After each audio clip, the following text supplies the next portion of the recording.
Hola, buenas tardes desde el Instituto Cervantes de Rabat. Y buenas tardes y muchas gracias a la Embajada de Argentina y a su embajador, Raúl Guastavino, por impulsar y organizar con nosotros este acto.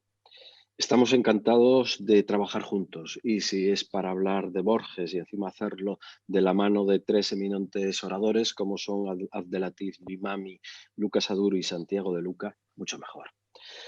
Ellos nos iluminarán acerca de la relación de Borges con el mundo árabe a través de tres palabras, laberintos, Oriente y universo, que aunque parezca mentira para un lector borgiano, no fueron inventadas por él, sino que ya existían desde mucho antes. Y lo digo porque siempre he tenido la impresión de que la obra de Borges es una poderosa, inmensa cárcel. Una cárcel perfecta, sistemática, hermosa e inimitable, pero en la que cuando uno se introduce le cuesta trabajo salir, pensar de otra manera, escribir de otra manera a como lo hace el autor. Es una cárcel por la que pasaron los años, se sucedieron los libros, desde la poesía al ensayo, los relatos, y todo encajó siempre.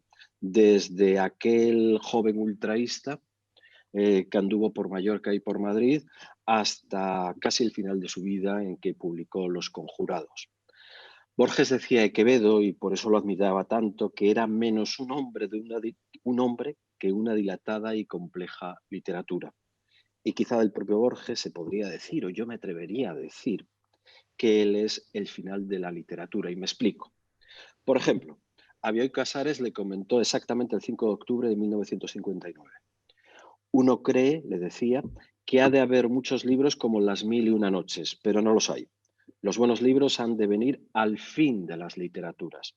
Son la destilación de muchos libros anteriores, de muchas literaturas. Ha de haber habido muchos libros de viajes para llegar a Sinbad.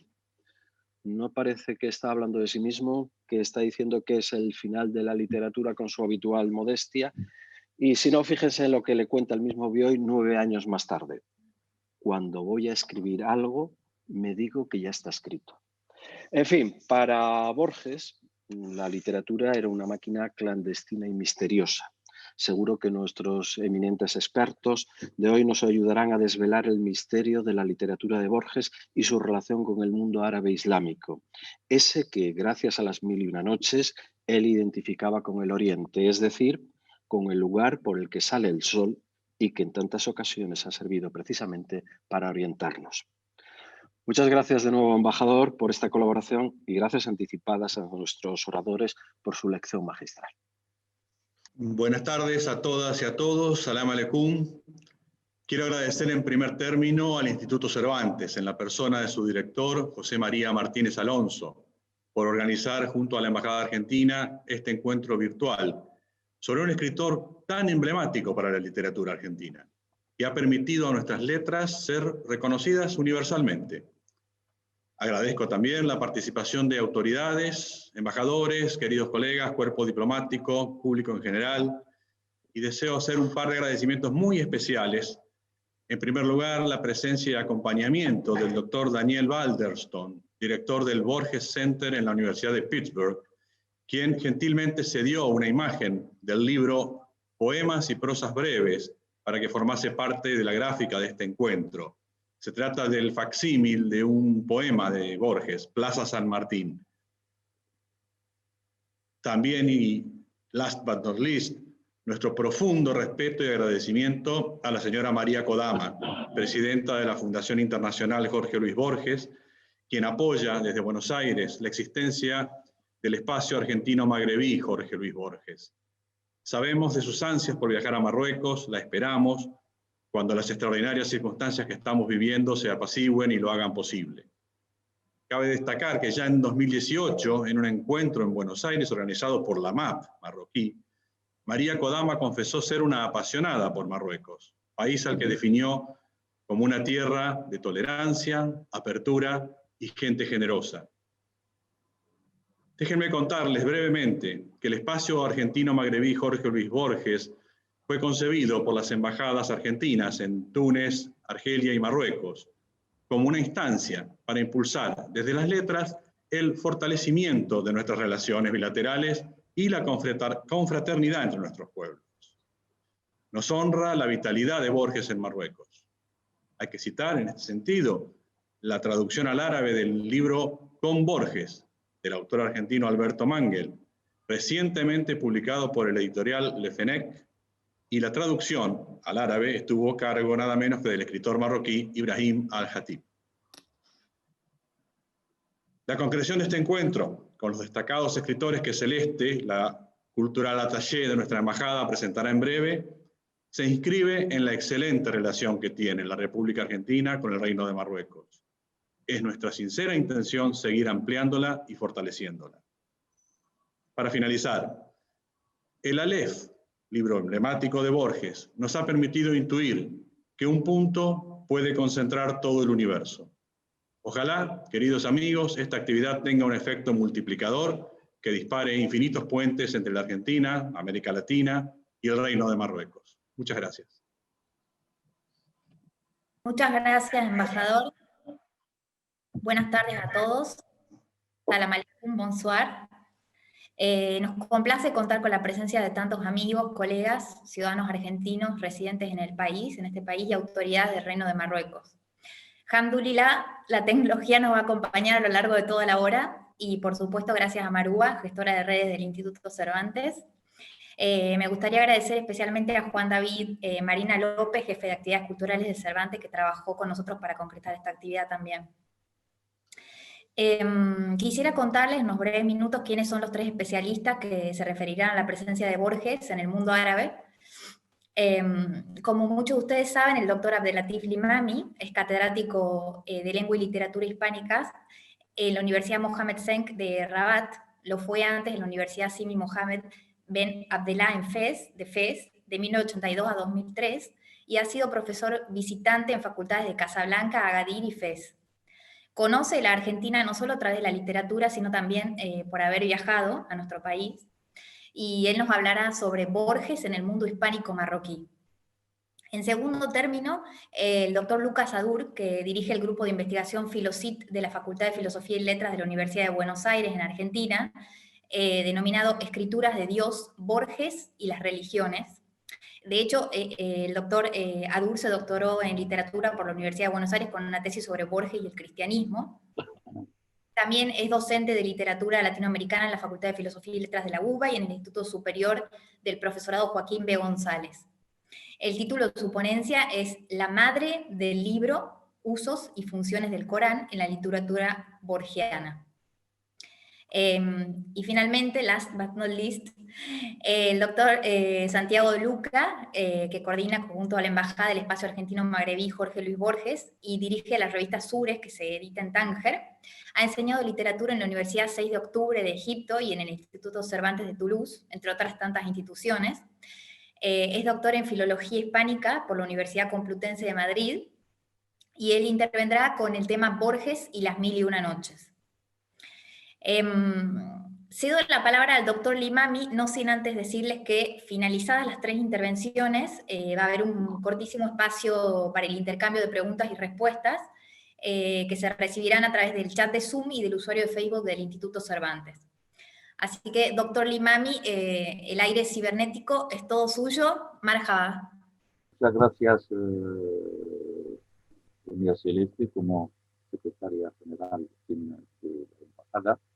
Me gustaría pues darle las gracias a su excelencia el embajador de la República Argentina, así como al director del Instituto Cervantes, su amable invitación.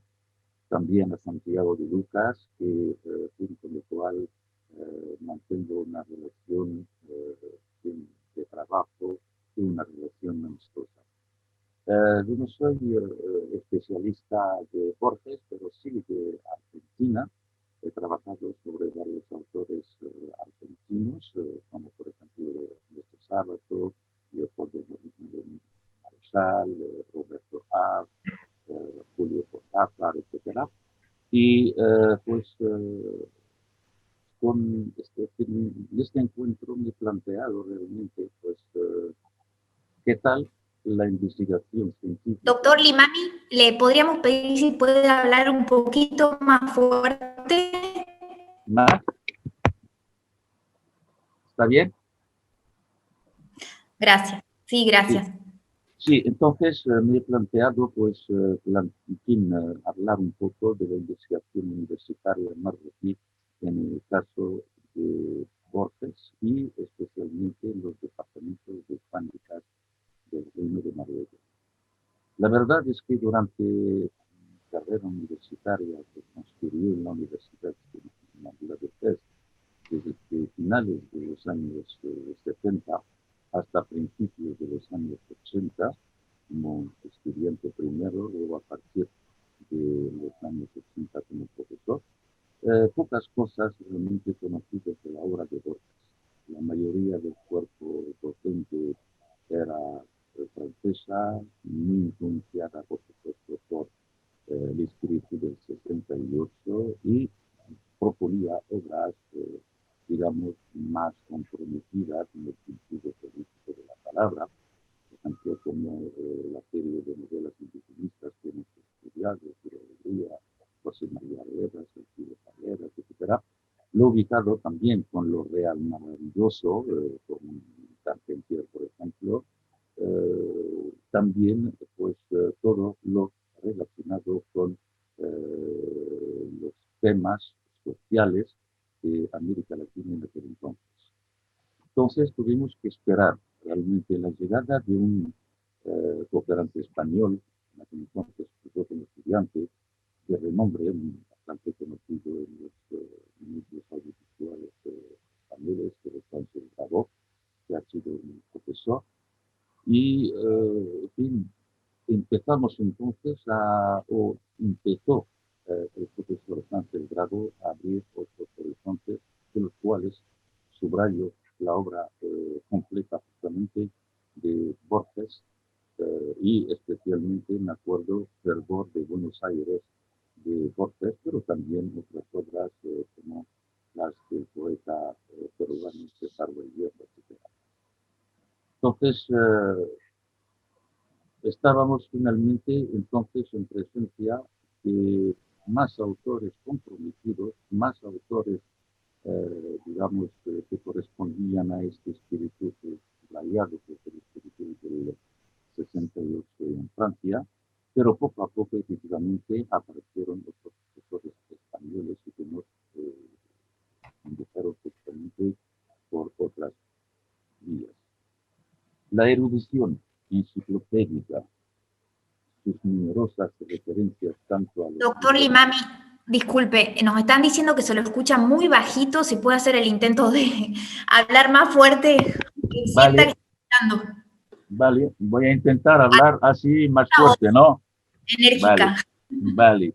Entonces la erudición de este poeta, de este gran escritor, y yo retengo de las palabras del señor director del Instituto Cervantes, un dilatado y una dilatada y compleja literatura, subrayo también una máquina misteriosa, clandestina, una cárcel en la cual nos encierra finalmente Borges, pues debido justamente a este aspecto, pues hemos tenido muy pocas veces la ocasión de programar Borges.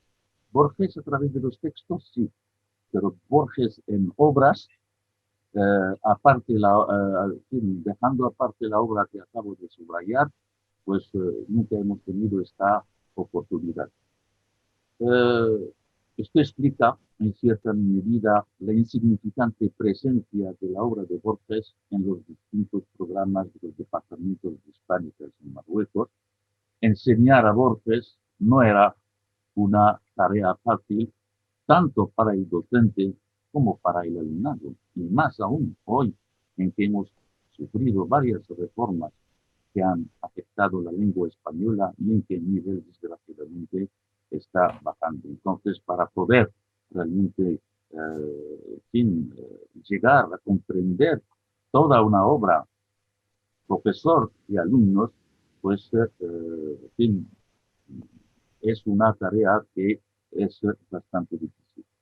He tenido la oportunidad de ser miembro de unas cuantas tesis sobre Borges, en realidad una en español, la otra en francés, y quiero subrayar que en el departamento de francés de l'ECNES hay realmente un núcleo importante que se está formando sobre Borges, y por eso organizaron el año pasado un evento cultural, un fin, digamos, universal, porque participaron varios profesores del mundo, al cual participó también el doctor Santiago de Luca, que era sobre Borges. Y actualmente hay este núcleo que está desarrollando tesis doctorales en francés, como la que, por ejemplo, tengo aquí, que les puedo enseñar. Es le lector de Borges et l'épreuve du paratexte, el lector de Borges y la prueba del paratexto, que es una tesis leída en 2002, pero en el departamento de francés. Pero lo que nos interesa más es la tesis que ha sido presentada en 2007 y que consta de 2 tomos, que es Miradas sobre el Oriente en Borges, Miradas sobre Borges sobre Oriente. Entonces, esta tesis con sus 2 tomos se puede considerar como una de las primeras tesis sobre Borges. ¿Por qué esta ausencia? La ausencia, yo creo que, aparte del hecho de que se ha considerado en su momento la literatura, entre comillas, comprometida, ¿eh? Comprometida en el sentido político, etcétera, aunque compromiso es relativo, pues la obra en sí plantea realmente, es todo un mundo, es una enciclopedia, es una erudición. Y enseñar a Borges es realmente enseñar toda una literatura que está entre las líneas de Borges. De esta tesis sacó esencialmente pues, los ejes temáticos de esta tesis. Los ejes temáticos son casi los que los doctores van a presentar, es decir, partiendo de esta noción de universalidad, es justamente el Islam, el Corán como texto sagrado, pero también el mundo de las letras, las 1001 noches, Oriente, y pues a partir de estos 3 ejes fundamentales desarrolla el profesor pues Araro su trabajo. ¿Cuáles son, o sea, estas figuras de las cuales he hablado y que son figurativas del Oriente Árabe Musulmán? O sea, son libros, sin obras que realmente pues afectan, como he dicho, al libro sagrado, a las 1001 noches, pero también a Rubaiyat Qiyam, que ha sido también objeto de interés por parte de Borges, y se puede considerar o se pueden considerar como una fuente imaginativa en Borges. Diría yo incluso como una metáfora para encontrarse con el otro. Una metáfora, repito, para encontrarse con el otro. Oriente también parte de la universalidad que caracteriza la obra de Borges. Entonces, este mundo le permite a Borges encontrarse a sí mismo, a su Argentina, al mismo tiempo que está encontrando al otro. Del Corán, por ejemplo, cito Borges, es evidente que su causa remota es el concepto de la inspiración mecánica de la Biblia. Entonces, es una de las aserciones de Borges sobre el texto coránico. También hay aserciones que explican lo que representa el texto sagrado para los musulmanes. Dice, para los musulmanes, al Corán, también llamado el libro, el Kitab, es una mera obra de Dios, como las almas de los hombres o el universo. Es uno de los atributos de Dios, como su eternidad o su ira. Entonces, hablar de Borges en los departamentos de hispánicas es lo que me interesaba, más que enfocar el tema del Islam, del Corán, que los colegas míos van a enfocar. Es que, desgraciadamente, la obra se presenta a Borges, se conoce a Borges, pero se conoce a través de textos. Es decir, que cada profesor en su aula, cuando tiene normalmente que enfocar análisis textual, puede presentar un texto de Borges, que no es una cosa fácil para explicar a los alumnos. Pero presentar una obra es otra cosa. Sino, la relación entre Marruecos y Argentina es una relación muy fecunda. Hace poco, creo el 2 de este mes, bajo pues, la dirección del doctor Bucarumani Casablanca, se ha leído una tesis doctoral sobre la relación hispano-argentina. En preparación, bajo la dirección del profesor Bruno en la Universidad de Rabat, hay otra tesis sobre Argentina. Entonces, Argentina aparece en las tesinas, las tesis, los doctorados, en cuanto a relación entre Marruecos y Argentina, etc. Pero el profesor de hoy, y es mi caso, no se atreve a presentar una obra de Borges simplemente porque en cada línea de Borges hay una inserción intelectual, hay un conocimiento. Yo diría simplemente hay una universalidad, y esta universalidad se puede captar por arabistas, incluso los traductores, en este caso de Ibrahim Hatim, al cual se hizo referencia y se ha traducido a Borges. Pero, en fin, el problema para los departamentos es cómo hacerle llegar al alumnado un conocimiento tan fuerte, tan universal, tan pesado, y en que en cada línea hay un mito, hay el nombre de un gran intelectual, etcétera, etcétera.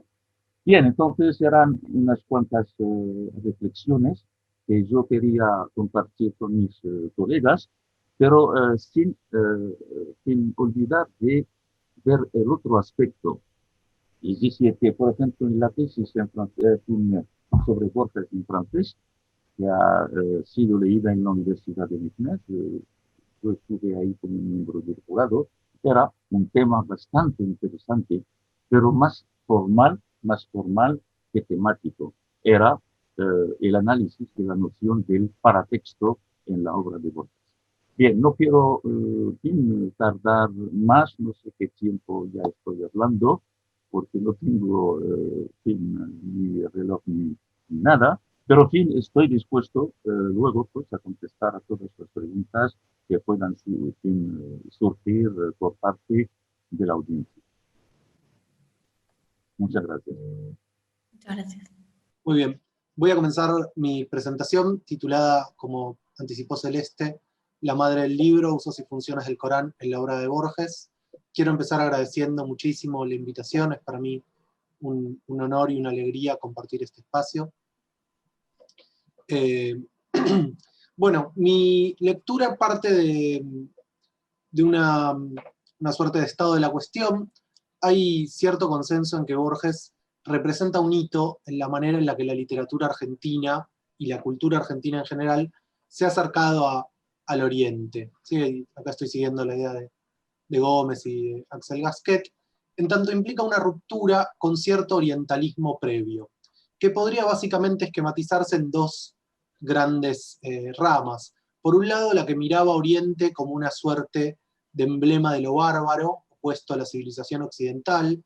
Esta puede leerse, por ejemplo, en el Facundo de Sarmiento, o bien una mirada exotista que consideraba a Oriente vinculado con lo mágico, lo misterioso, lo sensual, representada, por ejemplo, por Lugones y otros modernistas. Frente a estas corrientes, digamos, Borges implica una ruptura, un desplazamiento en al menos dos sentidos. Por un lado, sin ser un especialista o un erudito, exhibe un conocimiento bastante bien informado del mundo árabe y particularmente de algunas de sus tradiciones literarias y religiosas. Por otro lado, y esto me parece interesante y quiero retomarlo luego, Borges tematiza los límites y el sesgo de su propia mirada. Es decir, Borges es muy consciente de que en su mirada sobre el mundo árabe tiene límites y que su conocimiento es libresco, es limitado y está de alguna manera sesgado. Esto está expresado maravillosamente, a mi juicio, en el final de La Busca de Averroes. Quizás recordarán, en ese relato Borges imagina a Averroes intentando traducir un texto de Aristóteles y tratando de deducir qué son dos términos, tragedia y comedia.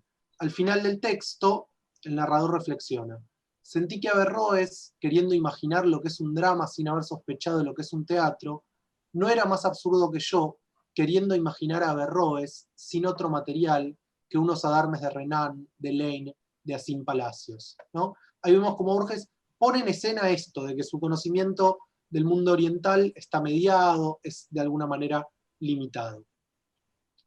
Pero en esa misma conciencia ya podemos encontrar una ruptura productiva con respecto al orientalismo argentino anterior. Bueno, para irme concentrando en el tema que quiero proponerles esta tarde, hay una intuición de Borges que aparece, por ejemplo, en Del culto de los libros, pero aparece en varios lugares de su obra, que es que hay libros que parecen cifrar o concentrar la totalidad de una nación o de una cultura.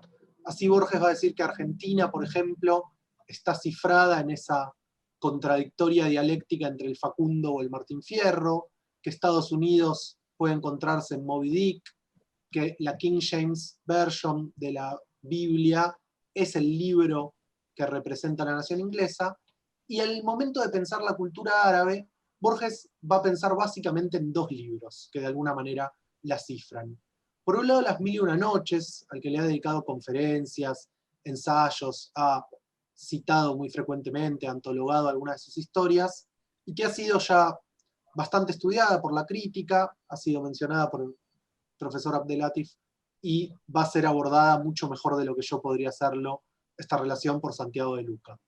Yo quisiera concentrarme en el otro libro que para Borges es cifra y emblema de la cultura árabe, que es el Corán. Para esto quisiera hacer una salvedad. Yo no leo árabe, por lo tanto mi acercamiento es a una traducción castellana que sé que de ninguna manera es equivalente al Corán original.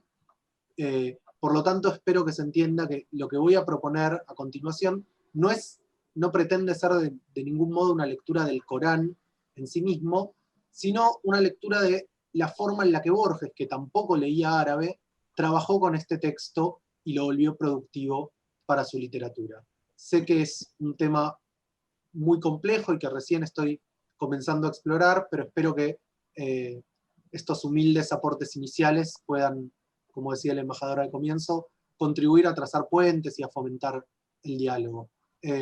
Quiero agradecer públicamente a dos colegas, Claudio Wasuf y Bahirat Bulatif, que con mucha paciencia y sabiduría respondieron mis consultas acerca del Corán y del Islam. Comienzo entonces con dos citas muy famosas de Borges sobre el Corán y que me parece que son un buen punto de partida para situar cuál es el tipo de aproximación que Borges va a proponer sobre el libro.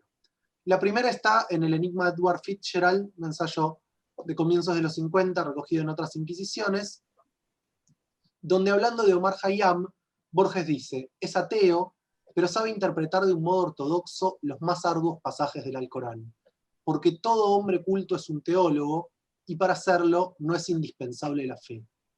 esta frase que para el grupo de investigación Filocite es casi un lema.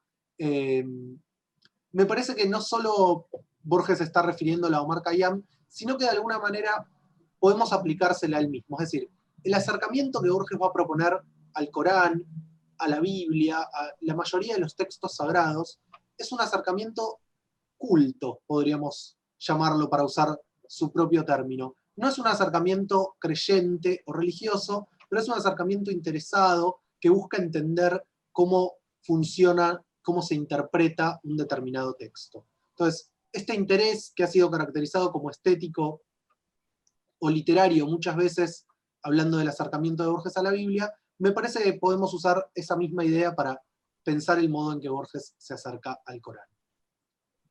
La segunda cita que quería compartir con ustedes es quizás la mención más famosa del Corán en toda la obra de Borges. Está en un ensayo que es central para la poética borgiana, el escritor argentino y la tradición, del 53, y me permito leerlo. Dice Borges en un texto donde está discutiendo la noción de representatividad en literatura, ¿no? Digo, si una literatura argentina tiene que tratar solo temas argentinos, esa sería la cuestión. Dice Borges, he encontrado días pasados una curiosa confirmación de que lo verdaderamente nativo suele y puede prescindir del color local. Encontré esta confirmación en la historia de la declinación y caída del Imperio Romano de Gibbon. Gibbon observa que en el libro árabe por excelencia, en el Alcorán, no hay camellos. Yo creo que si hubiera alguna duda sobre la autenticidad del Alcorán, bastaría esta ausencia de camellos para probar que es árabe. Fue escrito por Mahoma, y Mahoma, como árabe, no tenía por qué saber que los camellos eran especialmente árabes. Eran para él parte de la realidad. No tenía por qué distinguirlos.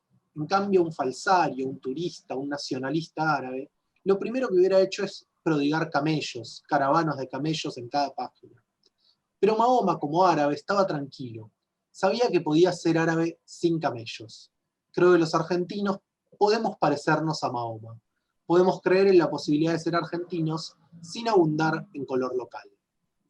Muy bien, hay tres cuestiones que me gustaría retomar de esta cita. En primer lugar, acá ya tenemos un ejemplo del modo en que Borges se acerca a este texto sagrado en términos fundamentalmente literarios. Fíjense que su reflexión no apunta al contenido revelado del Corán, sino a su construcción en tanto relato. De hecho, en el ensayo, el Corán queda en serie con textos eminentemente literarios, como son los dramas de Racine y Shakespeare, en esta relación entre temas locales y representatividad. En esta misma línea, me parece interesante que esta omisión de rasgos típicos, folclóricos, podríamos decir, que Borges señala en el libro árabe, no solo puede contrastar con el exceso de color local que atribuye a ciertas obras, digamos, ostentosamente nacionales, y acá podemos recordar esa especie de chiste de Beatriz Arlo que dice que Don Segundo Sombra tiene demasiados caballos para ser considerado un libro nacional desde la óptica de Borges, sino también, y esto me parece interesante, puede leerse como una crítica a los excesos exotistas del orientalismo argentino, ¿no? Donde Lugones hubiera prodigado camellos o magos u odaliscas, Borges dice un verdadero árabe los hubiera economizado. Pero el tercer punto que me interesa destacar es que si uno va al Corán, efectivamente en el Corán hay camellos, ¿no? En ese sentido, Borges está cometiendo un error que podemos considerar por lo menos relativamente voluntario, ¿no? Acá yo recupero la noción de Bloom de creative misreading, ¿no? Una suerte de mala lectura, pero a la vez creativa. Si uno, como han hecho algunos investigadores, contrasta la cita de Gibbon, encuentra que el error no está en esa cita de Gibbon, que no dice de ninguna manera que en el Corán no haya camellos, sino que simplemente dice que no se habla de la leche de camello en el Corán. Pero lo que me interesa más es que lo que podemos ver en esta cita es que Borges va a trabajar, como dice al final del ensayo, de una manera irreverente, con la misma irreverencia con la que trabaja con la Biblia, con la filosofía, con cualquiera de los textos con los que Borges opera. La posibilidad de una lectura creativa, de una lectura desviada, es lo que vuelve productivos los textos en la literatura borgiana. Muy bien, establecidos entonces más o menos estos grandes parámetros, ¿no? Del modo en que Borges se acerca al Corán, me permitiría, insisto, esto es muy incipiente, es algo para seguir discutiendo y pensando, proponer 4 formas fundamentales en las que el Corán funciona en la literatura borgiana. Hay alrededor de 30 referencias directas al Corán, por lo menos esto es lo que podemos identificar en el buscador que propone siempre muy útil y servicial el Borges Center. De esas referencias yo propongo entonces una organización en 4 categorías. La primera, que sería casi el grado mínimo del uso literario del texto, es cuando el Corán aparece en textos de temática oriental, muchas veces mencionado o citado por los personajes. Aquí simplemente el Corán contribuye a crear el contexto del mundo islámico en el que ciertos relatos, como el espejo de tinta o la búsqueda de Averroes, transcurren.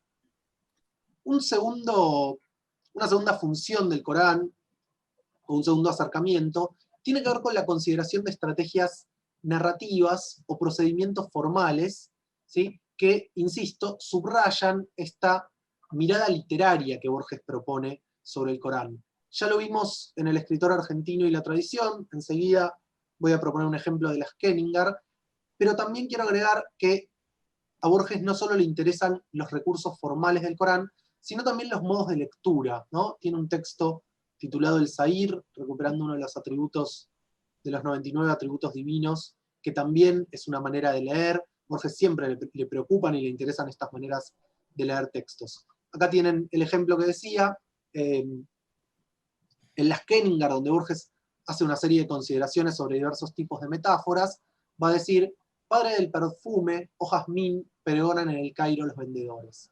Maudner observa que los árabes suelen dividir sus figuras de la relación padre-hijo.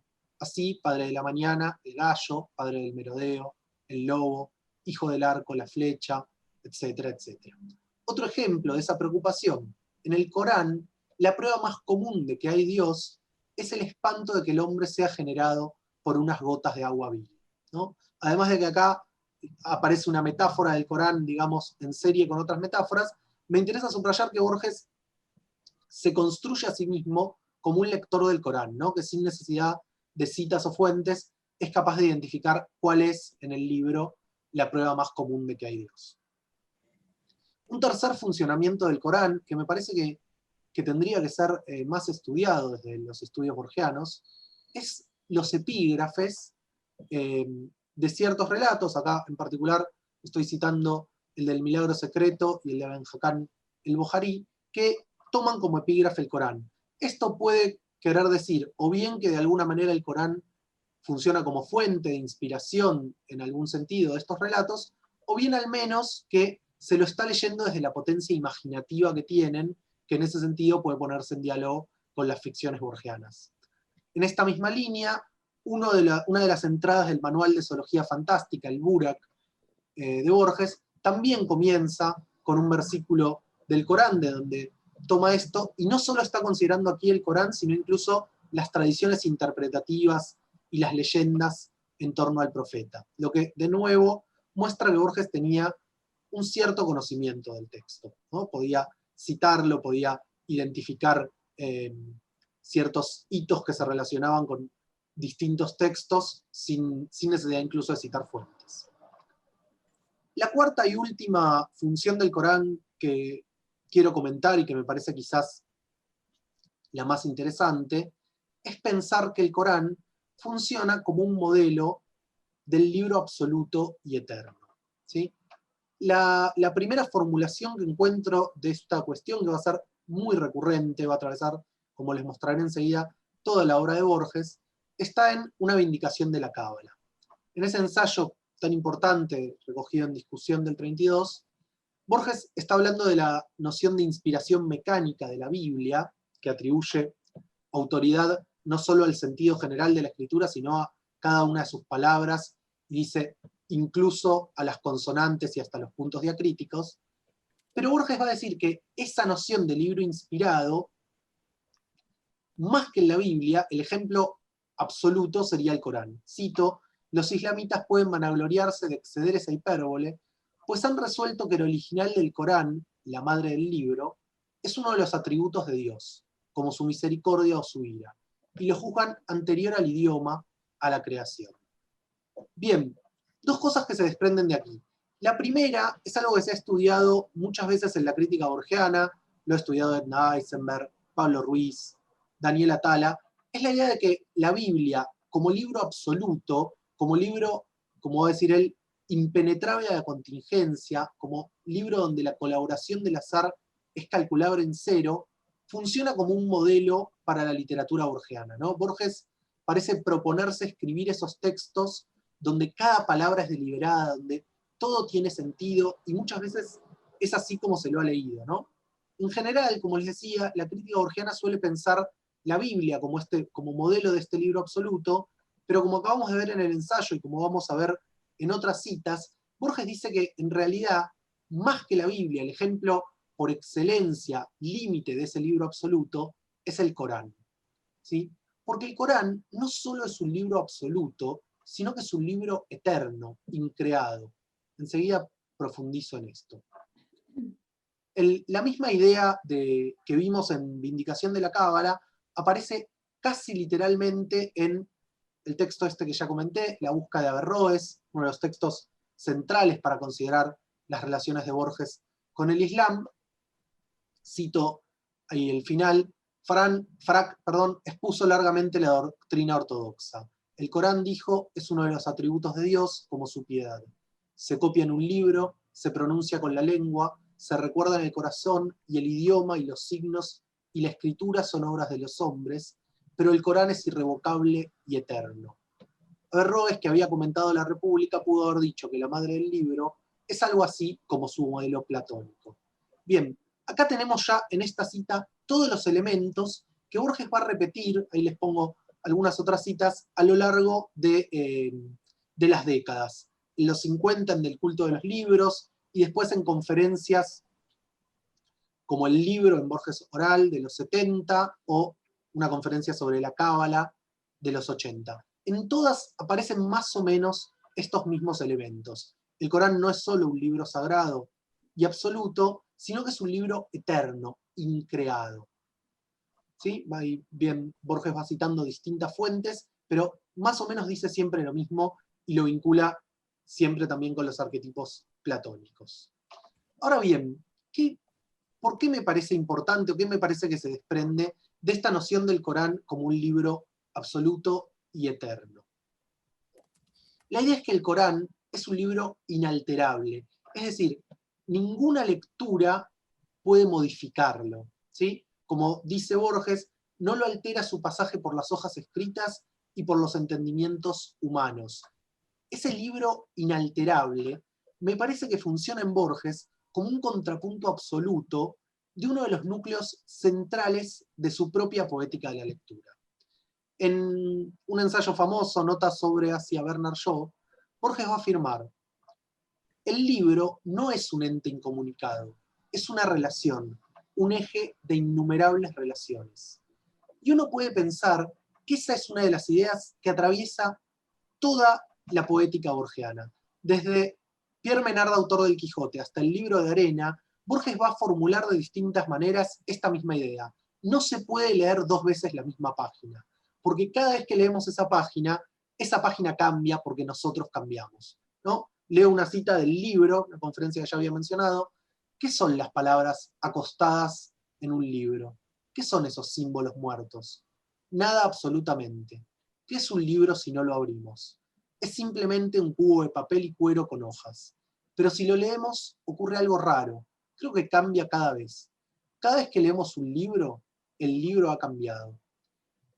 Entonces, para finalizar, si a Borges le interesa esta noción del Corán como libro divino, eterno, inalterable, me parece que es porque le permite formular su propia concepción de lo que es un libro humano, ¿no? En esta conferencia el libro va a decir al comienzo: de los muchos instrumentos humanos, mi favorito es el libro. Entonces, si el libro divino es inalterable, lo que le resulta atractivo a Borges de la literatura humana es que es juntamente alterable, capaz, como va a decir él, de innumerables versiones y perversiones.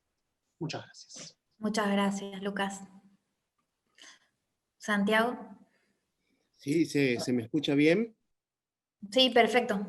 Bueno, quiero comenzar agradeciendo a la Embajada de la República Argentina en el Reino de Marruecos y a todo su equipo, al embajador Guastavino, a Celeste Danón, que está a cargo de la parte de cultura, a Juan Luis Cura, que está en la parte consular, y también a nuestro querido amigo Facundo Re, que está en la sección administrativa.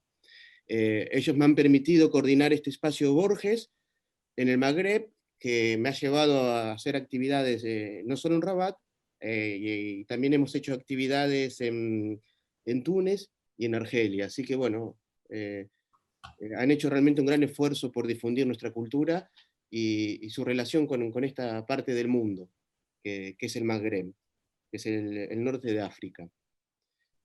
Siguiendo por un lado, yo voy a hablar de Las Mil y una Noches y Borges, lo que hablaba Lucas.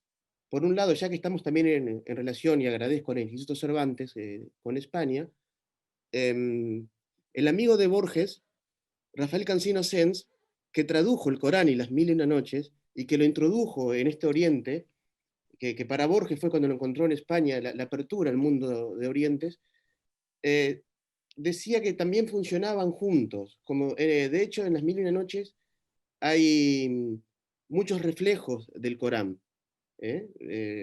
No solo aleyas y situaciones que se citan. Pero bueno, yo me voy a referir a Las Mil y una Noches y Borges, que fue un libro, me voy a hablar de las noches. Para cortar, me voy a referir a Las Mil y una Noches como las noches. Las noches atravesó toda la vida de Borges.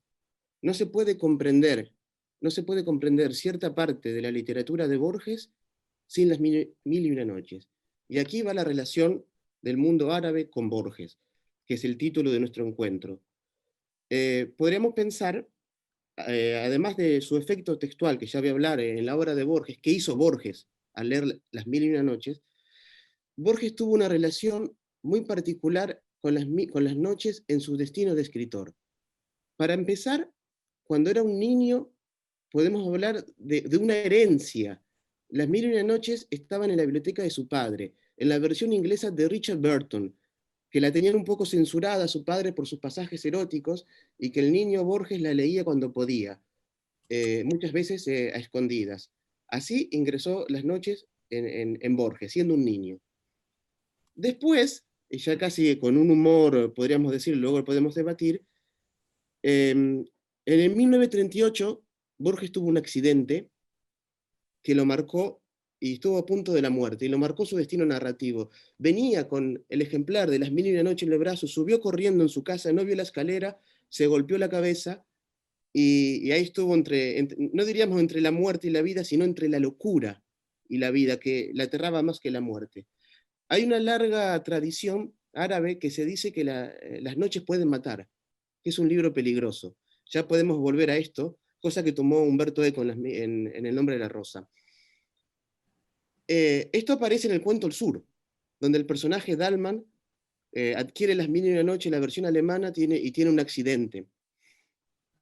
Y a partir de ahí podemos decir que Borges nunca dejó el hábito de la lectura de las noches. Y al final de la vida, cuando Borges ya está enfermo en Ginebra, tomó clases de árabe con un profesor egipcio. Hay muchos documentos de esto, de esta situación, 3 o 4 clases, y bueno, y después Borges murió. El intelectual marroquí Abdel Fattah Quilito, que aquí tenemos uno de sus libros, uno de los grandes intelectuales de Marruecos, tomó este tema de por qué Borges toma clase, y nos envió un texto a nuestra Biblioteca Nacional hace unos años, en el que dice: Borges estudia la lengua de las noches y muere. No se estudia de manera impune la lengua de las noches. Esa ya es la interpretación de Quilito, ¿no? De esta relación, de este libro, que tiene una larga tradición, que también se vincula a la vida y a la muerte. Pero el hecho que empieza la vida de Borges siendo un niño con la traducción de Richard Burton al inglés, y termina intentando aprender árabe. Así que bueno, que fue, como decía al principio, no se puede entender la obra de Borges, o una parte de la obra de Borges, sin este aporte del libro, de uno de los libros que trae toda la referencia del mundo árabe, como son Las noches. Ahora, ¿qué impacto tuvo? ¿Qué impacto tuvo Las noches en la obra de Borges? Podríamos citar, ya que estamos también en Tánger y en Marruecos, lo que dijo Juan Goytisolo. Dice, en Las mil y una noches Borges encontró el modelo de un libro infinito y circular. Infinito y circular. ¿Por qué? Podríamos pensar, a los que están acostumbrados a leer Las mil y una noches, en la noche 602. Hay silenciosos seguidores de la noche 602 a través de los años y de los siglos. En las noches 602 pasa algo extraordinario, va a decir Borges.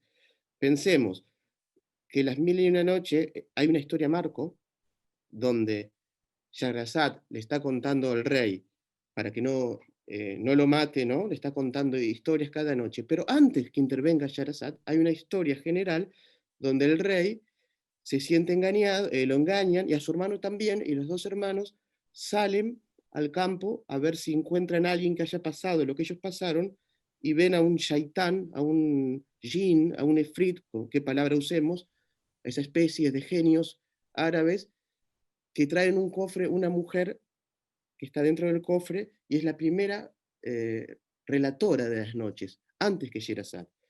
Esta historia, que es el comienzo de las noches, en las noches 602 se vuelve a contar. Y ahí se encuentra algo extraordinario, es decir, hay una historia marco y dentro de Las mil y una noches, una de las noches es la misma que la historia general. Por lo tanto, se va a repetir al infinito. Cuando lleguemos a la noche 602, el rey escucha su propia historia. Esto lo fascinó a Borges. Y ahí encontró un modelo de infinito y de libro circular. O sea que, bueno, si no lo han leído, pues, pueden releer o podemos debatir lo que fue esta noche, la 602, donde sucede esta puesta en abismo y esta sensación de infinito. ¿Sí? De infinito. Ahora también Borges encontró un modelo de literatura en Las mil y una noches. Pensemos en el título. ¿Sí? Hay uno de los ensayos de Borges que se detiene en el título. Antes de llamarse Mil y una noches y traducirse, se llamaba Mil noches en Persia, como quien dice en español mil mucho. ¿Qué pasó? Cuando esto se traduce al árabe, había una tradición de que las cifras pares traían mala suerte. Es una de las hipótesis. Entonces se pasa a Mil y una noches. Pero Borges va a decir, esto no es suficiente, porque se hubiese podido traducir como 999 noches, pero se tradujo Mil y una noches. Y aquí, dice Borges, sucede algo también que es capital para el libro. Se añade un 1 al infinito. Es decir, si lo diría en argentino, te damos el infinito y una chapa. O hay también una frase inglesa, I love you forever and a day. Te amo para siempre y un día más. Entonces, eso fue un hallazgo. Y Borges va a decir, si este título se hubiese inventado esta mañana, seguiría siendo hermoso. Por lo tanto, a partir de ahí hay una teoría estética que se puede discutir, que la belleza no depende solo del contexto, sino que habita en la eternidad. No todos piensan igual, ¿no? Pero que hay algo de la belleza que habita en la eternidad, más allá de ciertos contextos contingentes. Pero el título también implica algo más. Antes de llamarse En mil y una noche, era una recopilación de textos, parecido a otros textos persas, de los ejemplos como Kalila y Dimna, pero con ese título se encontró un principio constructivo. A partir de ahí no fue solo una acumulación de historias, sino empieza a haber ahí un orden, como un tapiz. Empiezan a haber ciertas simetrías, ciertos reflejos y un principio constructivo. Y luego todos los traductores empiezan a querer añadir historias, ¿sí? Para llegar a ese Mil y una noches. También Borges tomó de este texto lo que llamamos efectos de oralidad. casi todas las noches se abren con un protocolo, como si fuese alguien que está hablando y se lo achaca a una voz anónima. Borges esto lo inauguró casi en la literatura sofisticada argentina, por decirlo de una manera, con el hombre de la esquina rosada, ¿no? Cuando empieza diciendo, a mí tan luego hablarme del finado Francisco Real, a mí tan luego hablarme del finado, eso es la oralidad, pero no es la oralidad directa, son efectos de oralidad, es una escritura que construye una sensación de oralidad. Eso Borges lo percibió en Las Mil y una Noches. Y lo integró o lo acriolló, o lo argentinizó, y bueno, y es uno de los principios más que atraviesa toda la literatura de Borges, justo con una literatura muy sofisticada, esa sensación de oralidad. Hubo algo que Borges quiso formar parte de esta historia de Las Mil y una Noches. En uno de sus ensayos, en el 36, que habla de los traductores, Borges tiene 37 años, los traductores de Las Mil y una Noches, y luego va a volver a otro ensayo, ya 50 años después, con una conferencia que se llama Las Mil y una Noches. Así que estuvo a lo largo de su vida. Él habla de una estirpe de traductores que son enemigos, que son de una manera fértil enemigos. La primera traducción, que uno traduce contra otro, la primera traducción en Europa y en Occidente de Las Mil y una Noches fue la de Antoine Galland, en 1704. Y fue como el descubrimiento de ese Oriente como construcción de Occidente, como construcción de Occidente, donde depositar los anhelos, depositar, bueno, cierto imaginario. Pero después de Galán, un siglo y medio después, va a traducir Lane, pero va a traducir contra Galán. Y luego va a venir Richard Burton, que va a traducir criticando la traducción de Lane. Entonces hay una genealogía de traductores que son enemigos. Y cada traductor, desde el primero, que fue Antoine Galland, va a añadir cosas que no están en el original. El cuento, por ejemplo, de Aladino fue una traducción, eso lo puso Antoine Galland, supuestamente que no está en ninguno de los manuscritos medievales árabes, y que se supone que se lo contó un maronita sirio que se instaló en Francia. Pero no hay documentos, pero nadie se animó a suprimir estas historias. Ahora Borges también quiso formar parte de esto. ¿Por qué? Porque en la noche 351 hay uno de los relatos más breves de la noche, que en los originales se llama Ruina, Desierto Bagdadí. Cuenta un bagdadí que era rico, pierde su riqueza, escucha una voz en un sueño que le dice, tu fortuna está en el Cairo, va al Cairo, llega de noche, duerme en una mezquita, van unos ladrones justo a robar al lado de una casa, viene el gobernador, lo detienen a este bagdadí, le dan azotes y después, a los 3 días después, lo liberan y le preguntan, ¿por qué vino usted aquí? Dijo, yo seguí un sueño que tuve en el Cairo donde me decían que mi fortuna estaba en Bagdad, y el capitán de Bagdad se ríe y le dice, hombre tonto, yo tuve el mismo sueño que mi fortuna estaba en el Cairo detrás de tal fuente y de tal árbol. Vete y no vuelvas más. Y el bagdadí vuelve a su casa y reconoce que esa fuente es la fuente de su casa, hace un pozo y encuentra la fortuna. Borges toma este texto y lo reescribe con el título de Los dos que soñaron. Lo cual podemos ver, por un lado, cómo funciona Borges en esta reescritura, como si fuese uno de estos traductores añadiendo cosas. Por ejemplo, el relato de Borges ya no trata de un bagdadí que va al Cairo, sino de un egipcio que va a Persia. Y el sueño empieza que en el sueño se le aparece un hombre mojado con una moneda de oro que le dice, vete a Ispahan, donde está tu fortuna. Eso no aparece en los originales. Muchos han creído ver que ese hombre mojado en el sueño que saca una moneda de oro y le dice, vete a Persia, es la fuente. Ahí ya tenemos la arquitectura de Borges, cómo funciona.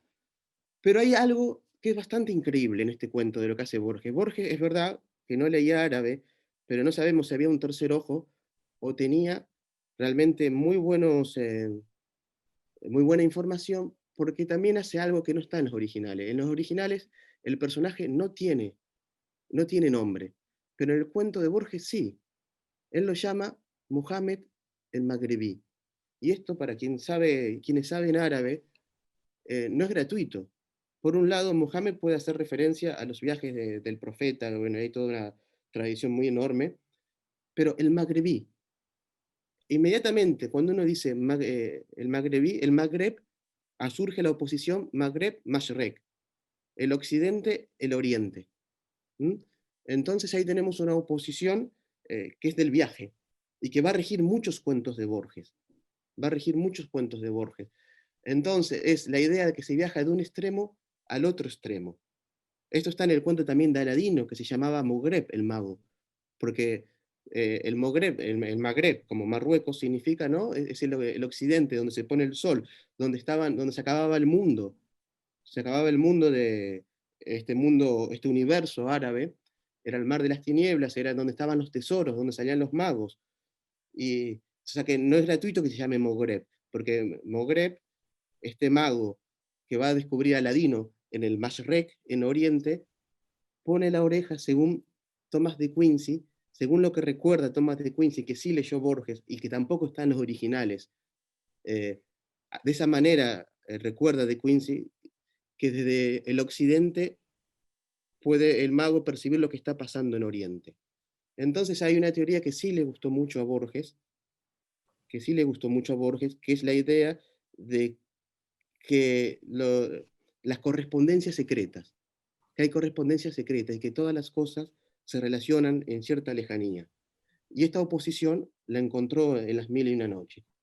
Por eso no es gratuito que Borges a ese pequeño relato le haya puesto esos nombres al personaje, que le haya llamado el magrebí, por esta relación entre los dos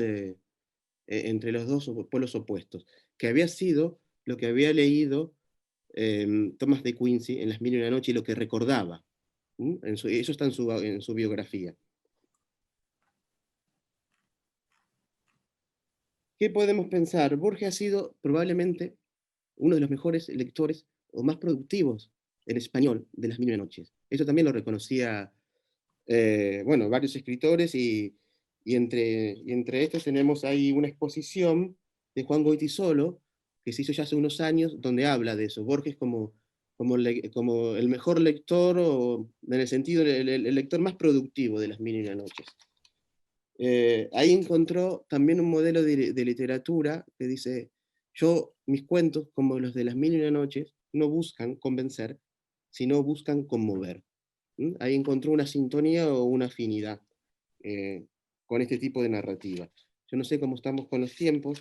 En todo caso, habría muchísimas más cosas para comentar, pero yo quisiera, además de los ensayos, Borges se acerca a Las Mil y una Noches desde la poesía, lo cual eso significa que para Borges era algo íntimo este libro. Porque lo dijo, yo solo, a diferencia de la narrativa, yo hago poemas de las cosas que siento íntimas. Hay un poema que se llama Las metáforas de Las Mil y una Noches. Entonces lo siente como si todo el libro también fuese un poema. También sería para hablar de toda la poesía que aparece en Las Mil y una Noches, que han sido descartadas y se han concentrado en la parte narrativa, pero también es un gran compendio de la poesía árabe, Las Mil y una Noches. Y en el otro poema de los dones, con el cual quiero terminar mi intervención y dejar abierto luego el debate, Borges dice, en el otro poema de los dones, gracias quiero dar al divino laberinto de los efectos y causas que forman este singular universo, por aquel sueño del Islam, que abarcó 1000 y una noches. Por lo tanto, desde aquí, y desde Sures, esta aventura literaria que hacemos, como Las 1000 y una noches y como Borges, promovemos, como bien decía Lucas, una infidelidad creativa, una lectura infiel pero creativa. Muchas gracias. Muchas gracias, Santiago. La verdad es muy interesante. Les agradezco a todos los que enviaron preguntas a través del chat de Zoom y del usuario de Facebook del Cervantes. Por una cuestión de tiempo, vamos con una o dos nada más. La querida profesora Liwi, de la Universidad de Meknes, quería hacer una pregunta, y si la quiere hacer ella, le cedemos la palabra, y si no, la hago yo. A ver, no está conectada, así que, bueno, la hago yo. La pregunta es para el doctor Adur, y es sobre la reflexión. Lo que ella dice es que a Borges no le interesa tanto el exotismo en el Corán, sino su aspecto mítico y místico, su característica estética, y como lo decía el profesor, su narrativa y las parábolas. No sé qué reflexión tenés, Lucas, sobre esto. Hola. Bueno, muchísimas gracias por la pregunta. Sí, me parece que es así, es como está diciendo la profesora. No, a Borges le interesa sobre todo captar no solo lo narrativo, sino lo poético, ¿no? En el Corán. Era muy sensible a la belleza de ciertas formulaciones, ¿no? Por eso me parece que también recoge algunos fragmentos como epígrafes.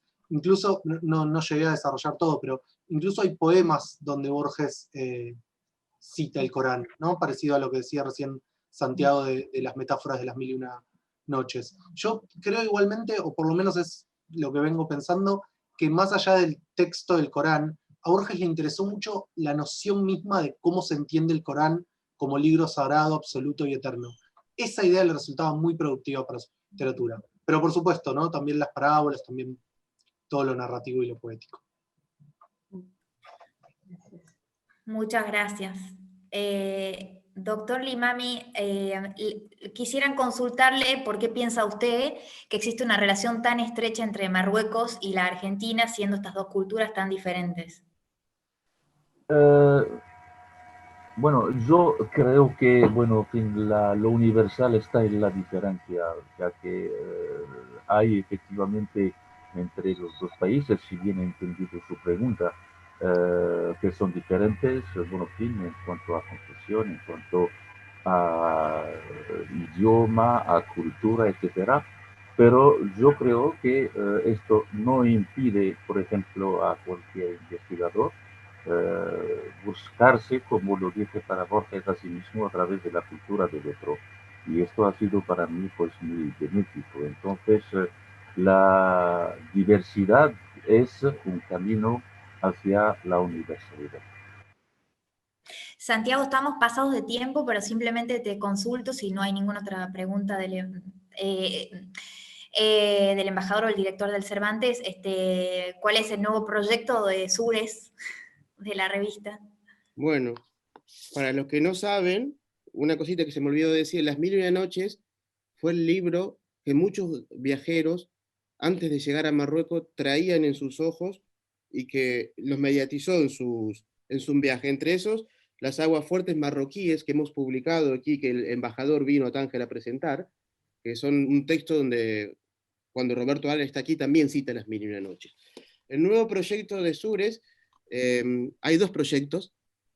El 24 se presenta en el Instituto Cervantes de Tánger un documental que hemos hecho junto al Cervantes y con la ayuda de su director general, Luis García Montero, sobre el español en Tánger. O sea que están invitados, ese documental está hecho en conjunto. ¿Sí? ¿Se me oye? ¿Se me escucha? Sí, sí. Y por otro lado, vamos a sacar un libro en unos 10 días, que fue muchísimo trabajo, que se llama El genio poético de los árabes.